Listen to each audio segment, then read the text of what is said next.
Hey, what's up, Unbroken Nation? Hope that you are doing well wherever you are in the world. I'm Michael Anthony, author, speaker, podcaster, and advocate for adult survivors of childhood trauma. And you, of course, are listening to the Michael Unbroken Podcast. Today, I am greeted by my amazingly dear friend, Cole Chance. Cole, how are you? I'm so well. I'm so good. Hello from Australia. Good. Hello from down under. I'm stoked to have you on. Listeners may not know this. You and I have been pals for a while now. The world through serendipity made our paths cross when I discovered you on your YouTube many, many moons ago. But before I dive into that, can you tell everybody a little bit about you? I'm lots of things. I am a yoga teacher. I'm a world traveler. I am a alcoholic in recovery. I am currently living in Australia, and I work with teach trainings and retreats around the world, and with a focus on helping people find more freedom from addiction. So That's really beautiful. Yeah. I mean, I love your mission. I love your journey. I found you online many moons ago, as I said, when I was in the midst of this healing journey, where my body was very much broken down from the way I had treated it from drugs and alcohol, and on top of all the abuse that it had been through. And I remember, like, the first time I watched one of your videos, feeling like, I don't know why, but I think this person understands what it's like to be a human being inside of a human body, as opposed to a lot of yoga practitioners. And I'm not shaming anyone, so let's be very clear, where it feels very robotic, which I think is kind of my experience of doing yoga now for going on 12 years. And very much my experience as I've done it around the world. What is it, I guess, really as a jump off point, what was it that led you down this path? Because yoga, I find in my own journey and experience, has been this extremely, not only healing tool for me, but it always helps me kind of find my center in the universe. How is it that it found you, or vice versa? Well, I think that I was very off center whenever yoga found me, I guess I'll say. I took my first yoga class in a drug and alcohol treatment center. Probably, I don't know, 10 years ago or something.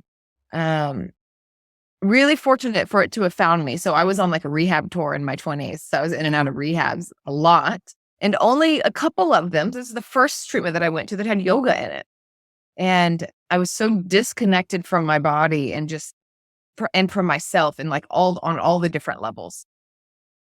And they introduced me to yoga and just the simple movements and the breath. Yoga means unity, literally, and just bringing back these little pieces, much less about the shapes, but just about focusing on my breath, or left hand to right foot, like all of these things that are seemingly really simple were not. It's like simple, not easy. So whenever these practices were kind of introduced to me, not only did I see the juxtaposition of where I was versus like, oh, this is how it could be, but it allowed me to silence the noise outside as well. Like on this mat, I couldn't distract myself. It was just me and me. And slowly I began to, on my yoga mat, it became a safe space for me, and I got to know myself. And that might sound simple, but it's quite profound. So yoga found me through my addiction and helped me out of it. Yeah, I love what you said. And that was so much of my experience too, I started, I don't know if you're familiar with it, but I got serious about yoga through this thing called DDP yoga, which is Diamond Dallas Page, who is this professional wrestler, which is 100%, which is a thing that I connected with because I loved wrestling as a child, and I loved him. And I was just like, oh, wait, I identify masculinity with like this thing. And I would go and be literally the only male in a yoga studio, at that point being way overweight and excessively intimidated. And it was a different time, right? I mean, it's very different than yoga now, and feeling like I couldn't connect. But in that room, in that space, and then on my mat, similarly, I had this experience of discovering my body, because I, like you, was so dissociated. My brain and my body were on two totally different fields. And I had spent a real long time like consuming self-medication to keep it that way. As you were stepping into this discovery that you had with yourself, what was that like? It was terrifying and hopeful at the same time. Like terrified in the fact of realizing how far away than I was from myself. And I actually grew up playing sports. I was very in my body growing up. So it was kind of, I had that baseline a little bit and realizing like how far gone I was on so many levels, and like, oh, this could be my anchor or like my safety rope as well. So at the same time as it being, just like, incredibly scary, it was hopeful as well. And it wasn't right away. It didn't just like, it would be nice to just say like, I did yoga that first time and it was all over. What happened is that I was like, I wasn't ready to get sober yet. Let's just be super honest, is that I didn't want to get sober. I wanted to find a way to do it right. I wanted to find a way to drink and to use drugs right so that I didn't end up in jail or end up in rehab again, which is what was happening. I was obsessed with that, as you know, as many people can probably relate to if you have a similar story. So what I did is I left this rehab and I told myself, like, there's something for me here. If I ever get sober, and in that same thought, I remember going, if I ever get sober, but I'm not going to. But if I do, I'm going to come back to this. And so I kind of bookmarked it. And I went back out for another 6 years of just whirlwind chaos. But throughout these 6 years, if I had a break and I had like insanity and a little bit of, more functionality, I would go into yoga.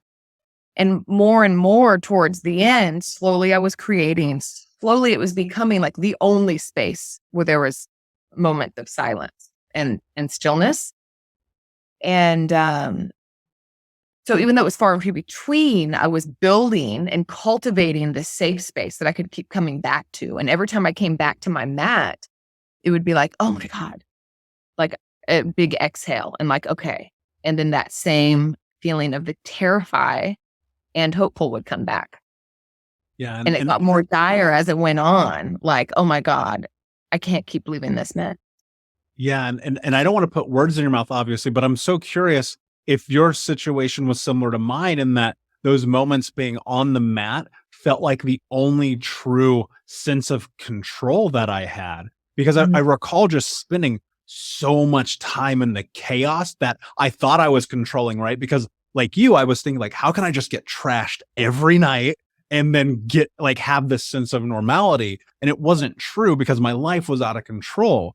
And then being in that moment and looking at it and recognizing I get to control everything that's happening in this moment, I found a sense of peace. Yeah. How similar was that to your experience? Yeah, I think that, and to touch on what you said about how we're so out of control, not only are we out of control in our addiction, but we're obsessed with the controlling. So we don't have it, but we're obsessed with getting it. Like, how much energy expenditure are we putting out, making sure we have enough, that we don't smell like it? Nobody knows that, everything is spent on trying to control it, but it's not happening. And that's exhausting. So yeah, on the mat, there's this sense of, I can choose. It's an empowered choice of like, I can just lay here in child's pose, or I can move my body. I can stay in this pose, even though it's challenging. Like, getting to kind of set the rules and set the parameters was incredibly refreshing. Yeah, I agree. Yeah. There's something about I guess I would say the control of having the ability to set boundaries within yourself that is almost, in a sense, here's what I thought, because at one point I challenged myself. I'd kind of just hit this flow with it, right? And I decided to do a 30-day hot yoga challenge. And as I was in the midst of it, I was like, you know what? Let me see how far I can really take this. And I ended up doing 66 straight days of 90-minute hot yoga classes. And I got to this point somewhere in the middle of it where I was just riding this wave because of two things. One, I'd never been that sober that long. And two, it felt like my body and my brain were at once finally connected. Like I was working through this dissociative experience that I had. You mentioned the word hopeful, and that's what I felt in that moment. I was like, I feel hopeful and a sense of joy and pride in it also, that I can like reach this threshold with this experience. How much of that word was powerful for you? Because I think about the power of words, and especially when it comes to the way that we think about ourselves in the world, what kind of role did a word like hopeful play in this for you? Well, in yoga, it was about the only thing that I had that word even like resonated in, because I was a chronic relapser. Nobody thought I was going to get sober. Everybody thought I was getting ready to die. Everything I would try, it was like try and fail, try and fail, try and fail. AA wasn't working, rehabs weren't working, hospitals, detoxes, I'm leaving all of them. There wasn't much hope. There wasn't much hope going on, not for me or anyone around me. And on the mat, that's where I found it. Little tiny sparks of hope. One thing that I really recall is learning in my first yoga class, the teacher at the treatment center, the teacher told me what namaste meant. And I'd heard it before, but I didn't really know. And she said, like, my higher self sees your higher self. And I was like, hold on. I have a higher self? So, like, I didn't know that. And like, just that thought was like, oh, okay. My old story is that I'm bad. Like, I just like, I was just bad all the time. So this idea of like, oh, I have a higher self. I can choose to act out of this higher place. Like, what would the best version of me choose? So that kind of ties back into that hopeful feeling of reminding myself. So the yoga and the breath and the stillness and the calm and the choice reminded me that I can do something different. Don't have to do the thing I always do. Yeah. And there's also an intrinsic challenge to that, right? Because you are faced with that moment of understanding or reckoning, right? And I recall these numerous moments in my life. One that I've been talking about recently is I remember sitting on my bed, 11 o'clock in the morning, weighing 350 pounds, eating chocolate cake, watching the CrossFit games, and thinking to myself, like, if this isn't rock bottom, I don't know what is. And in that, coming to the realization that I had a choice to make, that there was accountability to be had to myself. And I think often people view yoga as this, I can let go and just exist in the world and not have to challenge myself to it. But I found through my own experience that it was an immersive challenge in mind, body, spirit, and soul. And so what I'm really curious about is, as people are stepping into this, whether they're new to yoga, they have no idea about it, or they're deep into this, what role effectively does yourself in yoga play? Actually a really big role. And it's interesting. It's always a juxtaposition here. But so tapas is one of the niyamas. So the yamas and the niyamas are essentially like the Yoga 10 Commandments. This is what was in the philosophy in the Yoga Sutra from a long time ago. And one of them is tapas, which means discipline. I didn't like that word. That didn't resonate with me at all. But it's learning, like, can we use like this discipline and this fire towards ourselves? Like, how do we stand up for ourselves, to ourselves, for ourselves? And it's really asking us to push into our edges, to lean into discomfort, not just out of the sheer sake of discipline or self-flagellation, but to create a framework for more freedom. And that's really what we're after. Like, how can I use my choices and my decisions to do the harder thing because it's going to bring me more ease, because it's the right thing? So I really kind of see tapas as this. It symbolizes fire a lot, of like fire, transformation. Like, how do we push into discomfort? And it's really, I think that kind of like framework for freedom and setting that up. But the catch is that tapas isn't always the fire, isn't always the push. Sometimes it's the pull back. So if we have the tendency, like, I know that I know that I've heard that maybe you have this tendency of overwork. A tapas could be to pull back a bit. So a tapas is doing the harder thing. And when we do the harder thing, it's like, ugh, that's the fire. So tapas can be to pull back when you need to, or it can be to push forward. So we're always constantly challenging ourselves, challenging our habituations and our conditionings. Yeah, one of the biggest challenges that I've had probably in the last 6 years was taking 7 days off and doing nothing. And it was literally one of the hardest things I've ever done, because I measure this against the idea of creating this pathway to the life that I want to have 30 years away. And I think, and I have to remind myself in these moments, like, I am not necessarily a workaholic, right? Which I think is a really easy ism to step into when you've been faced with addiction, because I always give myself space and I have parameters. Like, I don't work on Sunday, for instance, right? And thinking about this place that we move towards making ourselves uncomfortable, and in that moment, having the clarity of thinking about the way that I wanted to position and step myself into 2021 being about clarity and intention. And had I not had that break, not getting there, because I recognized that I needed to push myself into the place of being uncomfortable in order to grow. What I'm curious about in your story and your growth, what was it about being uncomfortable through discipline that created change in your life? It was the having to rewrite everything that my brain knew, that my body knew, that my tendencies was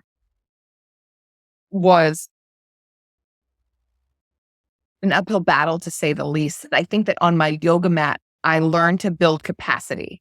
So we'd think about the window of tolerance, like wanting to build the capacity of where I can be, not too far out on either side. It's not only about figuring out where you can be in the middle, but it's about how you can expand that capacity to be in bigger places. I don't know if that makes sense, but so yoga really helped me be able to be in the challenge, to be in the heat, to breathe through it, to remind myself that I'm safe, that I can just I can come down if I need to, I can push harder if I need to. And it's really, I think it's really a reminder of choice, a reminder that I can choose to do this. I can come back, but I'm going to push forward. I'm choosing to push forward. I think it does come back to choice. Yeah, there's so much that has to be said about choice, because we often lose our understanding that it is within our capacity to be able to have agency over the things that happen in our lives. And especially when we are in the midst of what I would call the vortex of spiraling down to the bottom of the deepest, darkest places of ourselves, we often forget the idea that choice still, despite that chaos, exists. What I'm curious about is what capacity. So as you're in this and you're stepping into yoga and you're seeing changes happen in that mat, and I'm sure in the way that you're talking to yourself and the way that you're showing up in the world, like, how did your world start to take shape as you stepped into discipline and challenging and pushing yourself to understand something about you that you had not known previously? How did my world begin to change? I was so disconnected in terms of knowing what I liked, what I didn't like, my values. What did I think about this social issue or this moral issue? And I think getting this, I was learning to know myself, learning to know the tendency of my mind. I think that there's so many different things, that everything that happens on the mat happens off the mat. If I notice the way I'm talking to myself when I'm having a bad day, I notice the way maybe I'm blaming the teacher for leaving me in chair pose or whatever, like tendency to blame, tendency to self-criticize, like noticing the tendencies of our mind in a place that's not loud, that I can hear, began to notice how I was doing that, off the mat. And I think it's just really metaphorical. So things begin to shift on the outside of my life. It's like whenever I wanted to just say, like I'm upset at the job or my boss or whatever it is, knowing that I can just take a few breaths and I can handle this. Like I can deal with this, and allowing my capacity to be bolder and to be bigger. and reminding myself to take a pause before I react, a pause before I take the drink, to kind of think things through. And again, remembering that, taking that tapas of like doing the harder thing and taking that off the mat. I mean, that shifts everything. Yeah.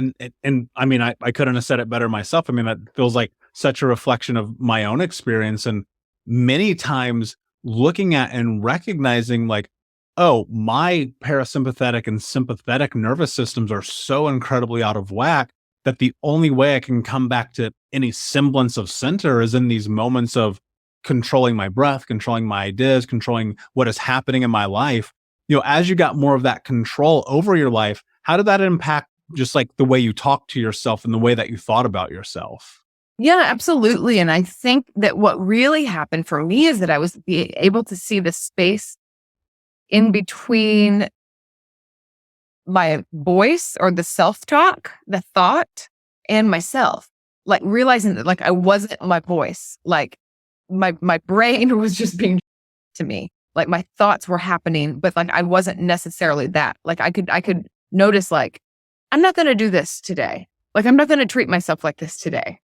When before I didn't realize that like I had a choice about it, that I could be like, no, not doing this today. So being able to have that little bit of a gap and beginning to separate, I think was massive for me. One thing that my teacher says a lot is like, our eyes see, our ears hear, our nose smells, our thought, our mind thinks. That's what it does. It just thinks. Like you get to choose whether you're going to jump on the train with that thought or you just let that train car go by. And that was so big for me because I didn't know that I could jump on or jump off. Like I thought I was just on it with whatever was happening. So that was really big for me.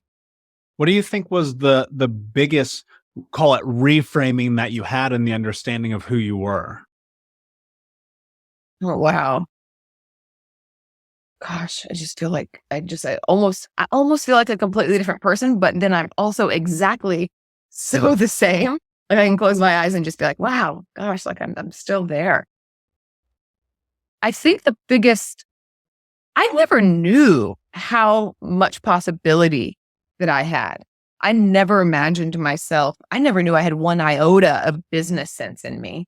I had never traveled outside of the States. I actually didn't know what was possible if I like got out of the end of a bottle. So just realizing the possibility that I didn't have to stay on that same track. It's like I had horse blinders on.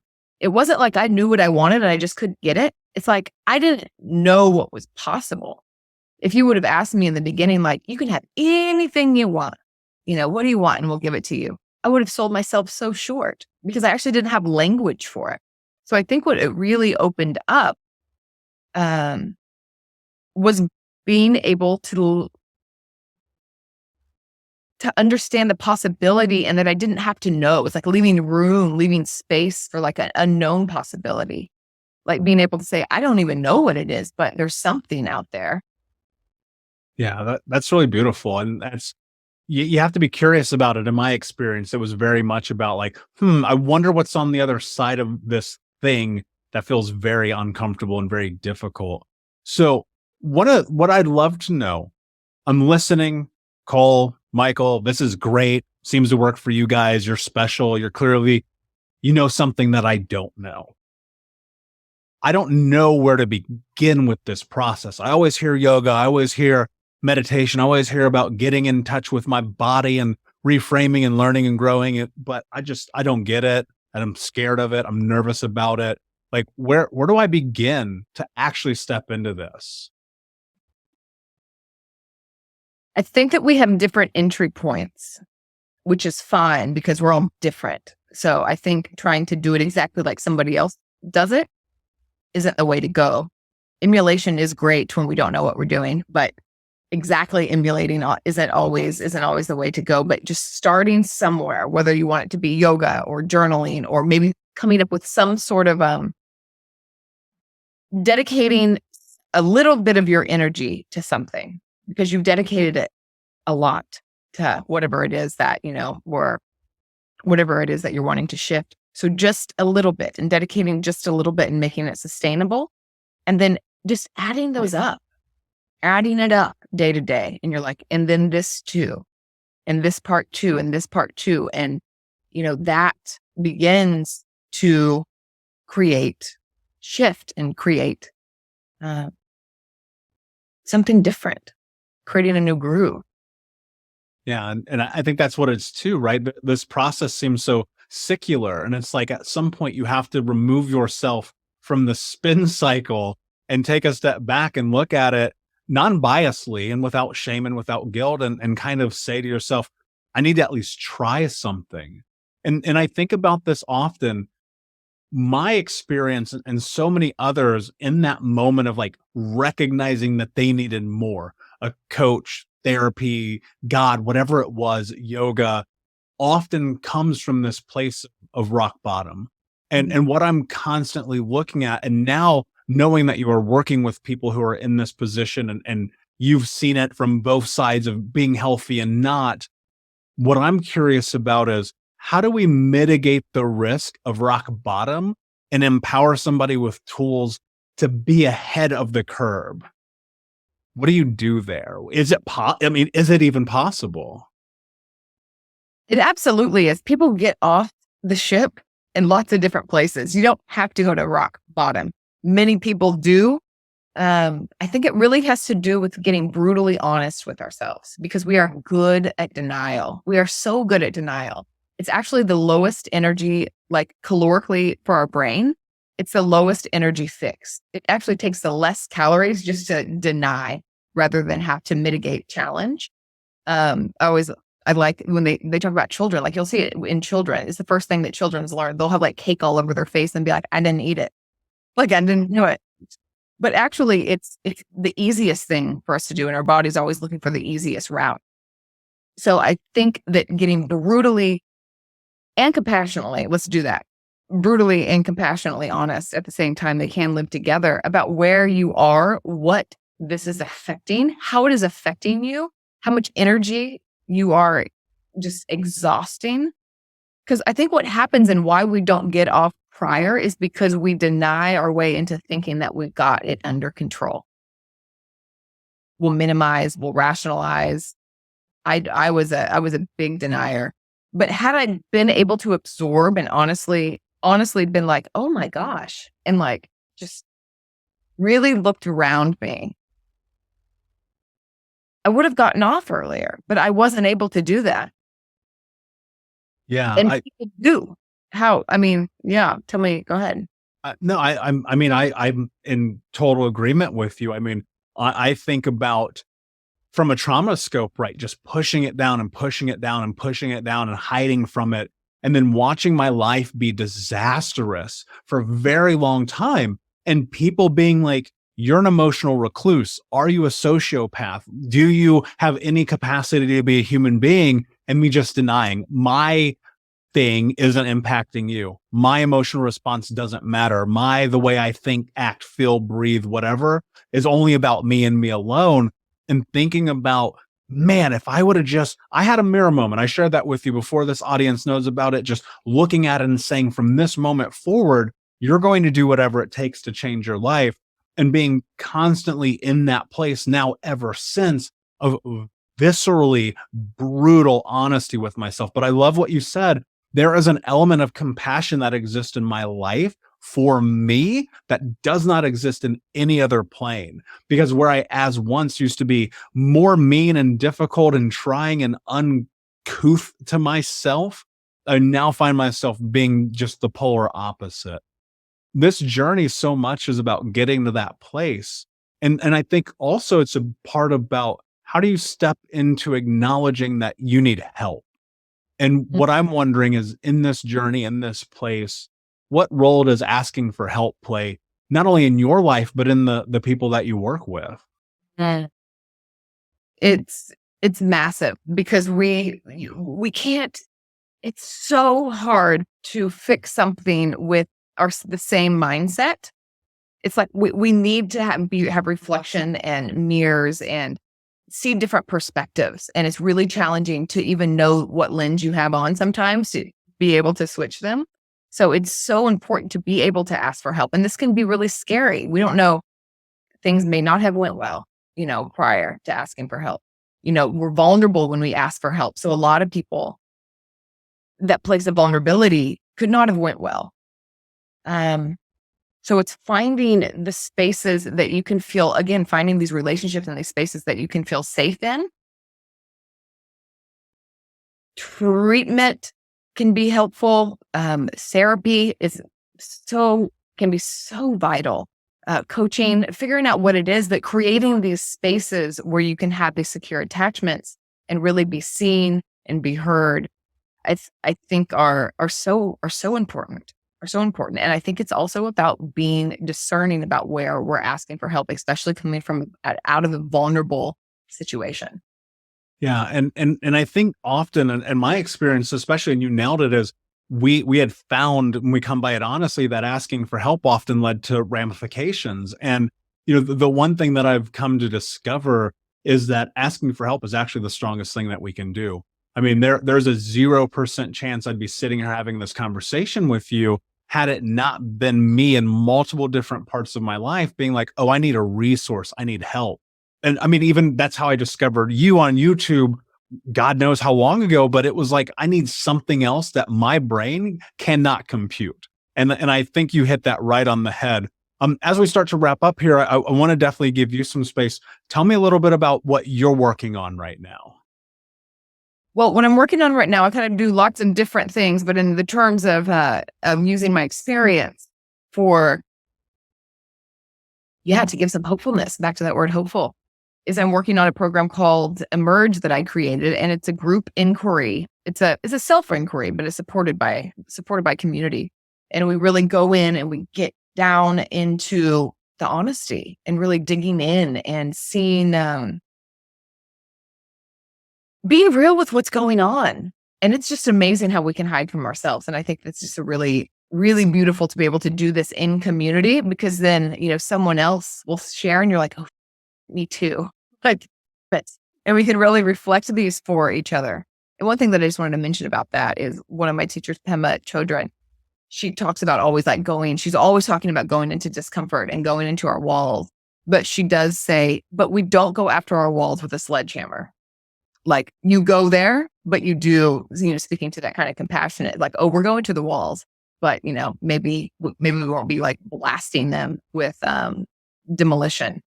I think that's an important point. Yeah, because we're safely open. Yeah, that's a beautiful distinction, right? Because you think about stepping up to that. I would be like in a tank. How can I knock this thing down? And recognizing like even that effort, because I wasn't clear about the intention and clarity in it, putting myself in a position of being like, oh, no, I'm actually causing more destruction. Absolutely. And then going back to yoga, how we practice this on our yoga mat, like especially in yin yoga. I don't know how much yin yoga you do, but yin yoga is so capacity building. And we don't go to like 100% of the deepest pose you can go to, because you're going to have to sit there for 5 minutes. So don't go to the 100%. You go to the 60%, and then you let yourself ease in, and that capacity is built, the capacity to stay. So just that metaphor for the, again, for the yoga, and then, bringing that into how we explore and investigate our inner world. But yeah, the Emerge is just, I love it. And we just go through from the past to where we are, to where we want to go. And I mix in philosophy, yoga philosophy, Buddhist philosophy, neuroscience, modern psychology, some beautiful support for that. I think it's important that we find our own unique recovery and that we're empowered in making that choice. So I bring lots of different elements to allow us each to find our own version of humaning and in our recovery. I think that's so important. Again, having the choice. Yeah, it's beautiful. And I think about those same concepts, right? In that, to understand how to get to where you want to go, you have to understand first how you got to where you are. And once you do that, everything changes. At least that was my experience. And I find that to hold true quite often. Cole, as you know, I could literally talk to you all day long. We're just now touching the surface of so much of this. But before I ask you my last question, can you tell everybody where they can find you? Yes, colechanceyoga.com, and that will have links to all the other little tidbits about me. But yeah, colechanceyoga.com, Cole Chance Yoga on YouTube, Instagram, all the same.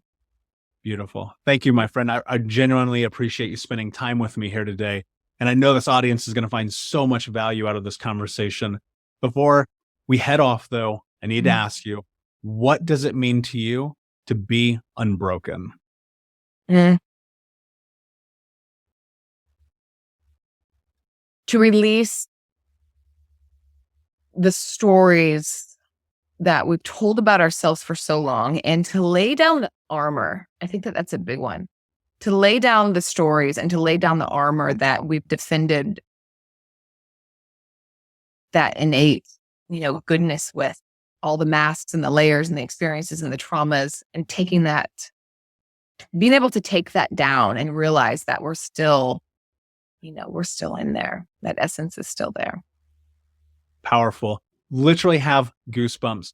Unbroken Nation, thank you so much for hanging out with us today. Please check out all of Cole's amazing work. Please like, review, subscribe, tell a friend. And until next time, my friends, be unbroken. I'll see you.